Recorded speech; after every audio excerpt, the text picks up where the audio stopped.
Emir oğlu eşler abiler. Emir nerede var ülkelerimde? Ey Allah'ım. Lasman ne kadar günlerde iktiram edin. Siz ne zavursanız yakınlaşıp birlikte udursa. Çekilmesi yollarla tebrik ederim. Siz neysenlik, sağlık, şartlık. Tanıştırmışlar deleyin. Bunun için yalvardı Allah'ı dilese tam bir mertebemin eşliğindeki yıllar. Maturguna isteyen ayarlarını uzatıp tekrar sağlayıp vermekliyiz. Eğer riza bulsanız şimdi. Nasıl? Ne için? Kızlarım riza mısın? Ay malasılar. Annem bir tane emir kızlarına tekrar çürmüşen ne kadar külgenler. Ya maladisler. Kış babayla sözlerine kuşulup şuna dinleri in oldu. İzen soğulup başlacı yerde bit. Biz un birikinne kış kuyanalını zatırga bulduk. Suğutu kız kışlayınca bitindi bizim bağlar köte bağlar gide. Un biri buluruz. Sevat ciddiye.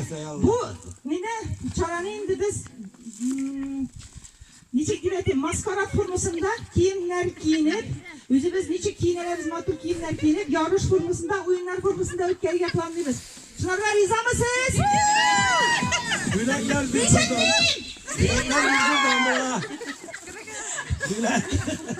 İşittiler babaya. İşittiler. Valla diyorsalar. Bana bir kaçımı söyle grupuna. Siz de çekmez şimdi.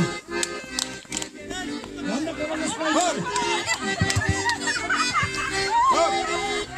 Babay var mı? Ne kızım sen? Fakirliğe konuştuna fakirliğe.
Çalıp kaldırsan ne o yakın?